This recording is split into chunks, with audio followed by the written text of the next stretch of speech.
तो ये सब बंद है, इलेक्ट्रॉनिक, क्लॉथिंग, टॉयज़ वगैरह सब बंद है। अस्सलाम वालेकुम रहमतुल्लाह दोस्तों, वेलकम टू माय चैनल। आज 8 मई है और दिन के तकरीबन 12 बज रहे हैं। टेम्परेचर जो है वो काफ़ी हॉट है और मैं आया हूँ इस वक्त अलखूद सूक में, क्योंकि यहाँ पर तमाम शॉप्स हैं। मतलब फ़ोन मार्केट भी है यहाँ पे, इलेक्ट्रॉनिक्स भी है यहाँ पे, बार्बर्स भी हैं यहाँ पे, और इंश्योरेंस कंपनीज़ और बैंक्स वगैरह सब हैं। सो देखेंगे क्या खुला है क्या बंद है, ये वन बाय वन विज़िट करेंगे ताकि आप लोगों की जो कन्फ्यूजन्स हैं, जो आप लोगों की प्रॉब्लम्स हैं कि क्या खोलें क्या बंद रखें, वो सारी की सारी दूर हो जाएं। आए फिज़िकल विज़िट करते हैं और देखते हैं कि क्या आप खोल सकते हैं क्या बंद रख सकते हैं। सारे लोग परेशान हैं और उनको भी ये कन्फ्यूजन है, तो प्लीज़ इस वीडियो को ज़्यादा से ज़्यादा शेयर कीजिएगा और चैनल को सब्सक्राइब कीजिएगा ताकि आने वाली भी तमाम अपडेट्स आपको जो परेशानियों से बचाएं वो मिल सकें। शुरू करते हैं मोबाइल मार्केट से। तो मोबाइल मार्केट बंद है, ये आपके सामने सारी मोबाइल की दुकानें ये बंद हैं इस वक्त। पेट्रोल स्टेशन जो हैं वो खुले हैं, ट्रैफिक जो है वो रवां दवा है रोड के ऊपर। ये जूस वगैरह की जो दुकानें हैं और ये बेकरीज़ वगैरह जो हैं वो ओपन है, लेकिन सिर्फ डिलीवरी वगैरह के लिए। उसके अलावा जो अतूर इतर वगैरह की जो दुकानें हैं वो बंद हैं। इसके साथ ही गारमेंट्स वगैरह की और ये जो सारी दुकानें ये भी बंद हैं। ये स्मोकिंग शॉप्स जो हैं ये भी इस वक्त बंद हैं सारी की सारी, और फूलों की और जो ड्रेसिंग वगैरह की दुकानें वो भी देखें सारी की सारी बंद हैं। ज्वेलरीज़ की शॉप भी बंद है सब की सब, ये देख रहे हैं आप दोनों तरफ। और ये जो ग्रॉसरी है ये खुला है बिल्कुल। ये गोल्ड की दुकानें सब की सब बंद हैं। फैशन भी सब सारा बंद है टोटल। टेक्सटाइल फैब्रिक्स वगैरह ये वो सब दुकानें इस वक्त बंद हैं। एक्सचेंजेस जो हैं वो खुली हैं पैसे वगैरह भेजने के लिए, लेकिन वही 50% ऑक्यूपेंसी के साथ। बार्बर शॉप जो हैं वो भी बंद हैं तकरीबन सारी की सारी। ऑप्टिक्स वाली जो शॉप्स हैं वो ओपन हैं, और उसके साथ ही साथ जो बड़े ये जो ब्रांड्स हैं वो भी बंद हैं सारे के सारे कपड़ों वाले।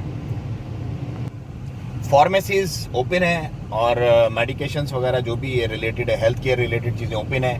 मवासलात भी चल रही है, मवासलात भी बंद नहीं है। ये ओमानी कपड़ों की जो दुकानें हैं ये भी बंद हैं सारी, मसार वगैरह की। अच्छा, बैंक्स आज सैटरडे का दिन है वैसे ही बंद होती हैं, लेकिन कल से जो हैं वो ऑपरेट करेंगी बैंक्स वगैरह। ये मेकअप की दुकानें भी बंद हैं सारी की सारी। यहाँ पर भी ये तकरीबन शॉप जो हैं वो क्लोज़ हैं। ये ग्रैंड बाज़ार है सीप के अंदर जो बना है नया, जो बड़ी लोडिंग वाली गाड़ियाँ हैं वो भी ऑन है। ये ज़्यादातर फूड स्टफ़ है तो इन्हें सिर्फ डिलीवरी अलाउ है। असलात जो है वो चल रही है, रूट सारे देख रही है अपने। लेबर्स वगैरह भी काम कर रहे हैं रूटीन में।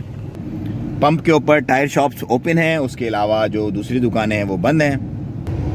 गैस वाली गाड़ी भी ओपन है, ये तो खैर वैसे भी ओपन ही होती है, ममनू नहीं होती। अब हम एक बड़े डिपार्टमेंटल स्टोर में हैं और इसके अंदर जो खुला होगा, ग्रॉसरी तो ऑफ कोर्स खुली होगी, उसके अलावा फुटवेयर और जो कपड़े वगैरह की शॉप्स हैं वो देखते हैं कि वो आइटम वो सेक्शंस खुले हैं या बंद हैं, उसका मैं आपको अपडेट करता हूँ। जो इस डिपार्टमेंटल स्टोर में खुला होगा वो तमाम डिपार्टमेंट स्टोर्स में खुला होगा, और जो इसमें बंद होगा वो तमाम में बंद होगा। तो ये सब बंद है, इलेक्ट्रॉनिक, क्लॉथिंग, टॉयज़ वगैरह सब बंद है। खैर मैं आ गया हूँ अभी इस डिपार्टमेंटल स्टोर से होके भी। सो अंदर सब कुछ बंद है। अंदर जो रेस्टोरेंट्स हैं वो भी बंद हैं। अंदर जो कटलरी वगैरह जैसे मिलती हैं, प्लेटें चमचे वगैरह मिलते हैं, जो कटलरी के आइटम्स वो भी बंद हैं। कपड़े और जो मतलब ग्रॉसरी को छोड़ के बाकी सब कुछ अंदर बंद है। सो शॉपिंग का नो चांस, और जिन लोगों ने शॉपिंग नहीं करवाई अपनी फैमिली को यकीनन अब उनसे आहिनी हाथ से निपटा जाएगा। और मैं तो कल फारिग हो गया था अल्हम्दुलिल्लाह। तो ये थी तमाम अपडेट्स। उम्मीद है आपको समझ आ गया होगा। समझ आ गया है तो दूसरे लोगों को भी शेयर कर दें ज़्यादा से ज़्यादा, और मैं लेता हूँ आपसे इजाज़त। अस्सलाम वालेकुम रहमतुल्लाह।